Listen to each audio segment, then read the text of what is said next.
Dog. We've been traveling for days. Oh my gosh. Back in the car again. At least we're out of the tree. That's a line from Jurassic Park. But yeah, a lot of traveling lately. Hard to fish. Hard to fish when you're traveling. But you know what? I was thinking about it and I'm like, maybe I can make battery. The battery died. I was driving in the car, driving in my car, and you'd think I crashed, right? No, I didn't crash. The battery died. So I need to get back home, charge battery, get back in the car, pretend like I'm still driving. Anyway, so here's the thing. A lot of traveling, right? We're doing a lot of traveling lately. And I thought, hey, fishing challenge. I'm going to be in 3 different states in 3 days. Challenge. Fish in 3 different states in 3 days. That's a cool challenge, right? You want to see? Let's go. Come on.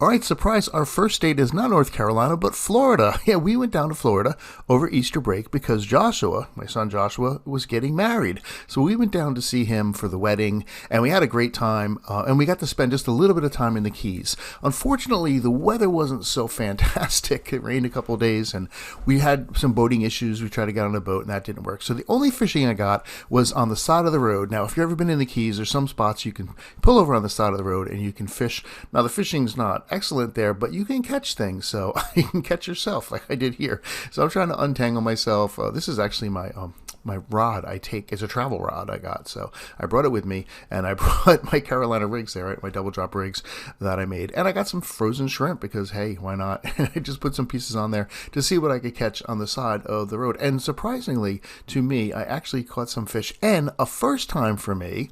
This first fish here I'm going to reel in right now. I've never caught one of these, although I have fished in Florida a couple of times, and I was kind of surprised just to catch it on a piece of shrimp. It's a bonefish. A lot of people fly fish for these, but I didn't actually even get to really check it out too much because of my great catch and release technique that I have here. Luckily for this fish, I was holding him over the water. That was it. He's gone. So good for you, bonefish. And then I caught a series of a good fighting fish, but I've heard they're not really very good eating. I have caught these in North Carolina. It's a Jack Crevalle.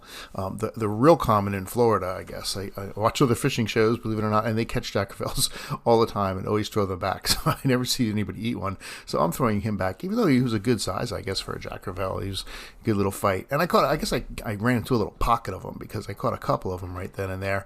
And then it kind of calmed down, and I didn't catch much else for a little while. So it was kind of hit or miss. It wasn't like I was catching them every few seconds, but I was having some fun. The ladies were hanging out on the side of the road there in their chairs and their little beach chairs, and just like having a beer, I guess, reading books. And so I just got to spend some time fishing. That was my only day in Florida. This is my last fish. I'm not sure what this is. Some kind of big-eyed jack. I'm sure there's a name for it. If you guys know, put it in the comments. I catch a lot of fish in Florida. I have no idea what they are. All right, next stop, South Carolina. I think my wife was feeling bad for me because she was like, we're on our way back from Florida, and she knew I didn't get to really do much fishing down there, and she was like, hey, the Voyager, which goes out of Myrtle Beach, had a special. They're running it's like a $40, it's like a charter boat. I think it was $48 maybe a person or something like that, which I think is a good price for a half-day trip. We go out there, they had these big 5-aught hooks, so I'm like, wow, we're going to catch some big fish. 5-aught hook. Yeah, but I usually use a 1-aught, right? So a 5-aught, it's like I use that for shark fishing. But it went out there, I guess it was like an hour and a half or something, got some coffee, and when we got out there, they had squid, or you could buy shrimp. So you know what I did? I got some shrimp. Yeah, frozen shrimp, I'm sure. And use these deep sea reels here. You got to keep your thumb on it or it turns into a bird's nest. So if you're not familiar with those, it doesn't take much time, but we were catching fish pretty readily. Actually, Kim was doing a much better job than I was. She was catching all these black bass. And I kept pulling them up, and I'm like, okay, I'm not really sure about the regulations in South Carolina because I live at NC. So I was asking the guy, like, what's the size on the black bass here? And he said they're 13 inches. And I was like, 13 inches. Well, I think there's a trick to that. And we also caught these other bass, which I don't remember what they were called either, but the guy said they were good eating, so he kept a few of those. They were decent size, not really big, but this is another one right here. What is this fish? Some kind of bass, not a black bass, some kind of, again, put it in the comments. I know NC fish, I don't know these other states. It's interesting to go places and catch other fish. And then we were, like I said, we were catching black bass, and I asked what the size was, 13 inches, and then I realized what the trick was. See, the trick is they don't come in 13 inches; they only come in like 10 inches. So we were catching plenty of these 10-inch black bass, and I guess maybe once they get caught at 10 inches, they're like, I'm not going to get caught ever again. And then I got a couple other fish. I got this porgy-looking thing, a striped porgy, I think it is. See, again, what do I know about the names of fish in South Carolina? I'm not even a deep sea fisherman. I'm usually in the surf, right? So I got this porgy. And then I got a really nice hit, and I thought, oh, this is going to be probably a big black bass. And it wasn't. It was, in fact, two black bass, two small black bass, instead of one big black bass. But it was a fun trip. It was a fun little half-day trip, and we caught a bunch of little black bass, which we threw back in the water. All right, back home, North Carolina, my home state. What a good feeling to be back in the surf of North Carolina and not having it rain. Hey, I'm on the beach again, finally. Look, there's some smudges on the camera. I'm on the beach again, finally, and I haven't been down in a while. Well, things have been going on. It is like middle of April. Gosh, it's almost May. How crazy is that? Haven't done a whole lot of fishing, but I was down in Florida, did a little fishing down there. My son Josh got married. Yeah, hey, congratulations, Josh. That's really cool. But you know, I got to do some fishing in Florida, but I haven't had any chance to really do it here. Either the weather's been terrible or just been a whole bunch of things going on. So I'm finally out on the beach. I'm like a kid in a candy store. I'm so excited to get out fishing. I just went and I got some yabbies, and I got some frozen bait, because that's all I could do, because it's my first day back. So I just like, whatever I got in the freezer, I'm taking down, and I'll get some yabbies. So a little bit of fresh bait, a little bit of frozen shrimp, and it's low tide, and it's gonna be coming up about now, and we're just gonna see what we can catch. All right, let's go fishing. Now, if I have my preference, I prefer a rising tide, like rising to high tide, but I'll fish low tide. There's a few things you can do at low tide you can't do at high tide, and I'll just fish them differently, basically, but one of the things you can do is you can get yabbies. So here I'm getting some yabbies. I've got my yabby pump.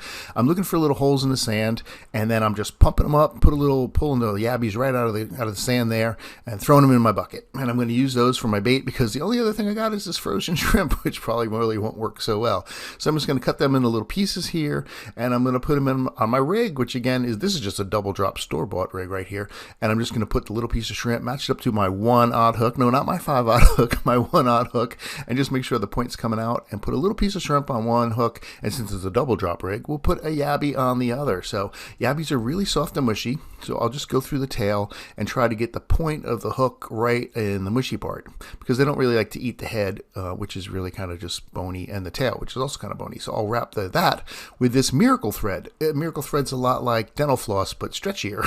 You just wrap it around your yabby, and it holds it on the hook, because otherwise it would just fly off. So I'm gonna send those out, and I'm gonna see what I can catch here. And it wasn't long, because that yabby's always gonna work really well, that I've got myself a fish on the hook. Now, when I'm fishing low tide, I'm usually gonna cast out a little bit further. Like, it's gonna be flat for a little while, and then beyond that flatness, you're gonna see the bar. And I'm either gonna put it like right behind the bar, usually right behind the bar, or right in front of the bar, depending on which looks fishier to me.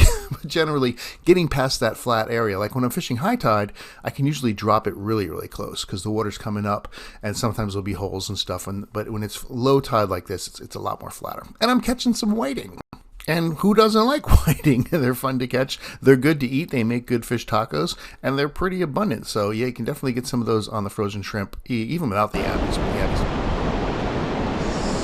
So slippery. It's another whiting. I'm sorry, whiting. But he's still a little small, so I'm going to try to save him, throw him back in. Now that I've dropped him on his head twice.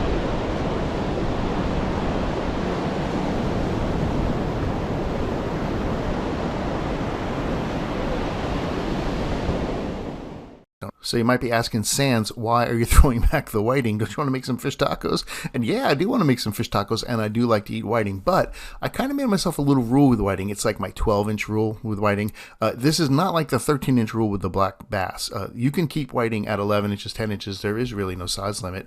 But I imposed my own 12-inch rule, and I'll tell you why. I've got two reasons for that. Number one, I found that at 11 inches, they're skinny. And for some reason, at 12, it's like a magic number. They start to plump up. So anything over 12 inches is going to be much more plumper, a plumper little fish. And that makes for better fish tacos. So I know I can catch a 12 inch if I keep trying. So I'll throw the 11 ones back or the 10 inch ones back because I know I can catch that 12 inch and get that plump fish out of it. And the other reason is because I just feel like anything smaller than 12 inches, maybe they haven't had enough chance to get out there and make more whiting. And I want to have more 12 inch whiting. So I'll throw the smaller ones back, usually in general, just because I feel like they can make some more babies and because they're plumper. Now, whiting aren't the only fish you're going to catch out there. Look, a black drum, and I do like black drum, but wouldn't it be better if this guy was just a little bigger?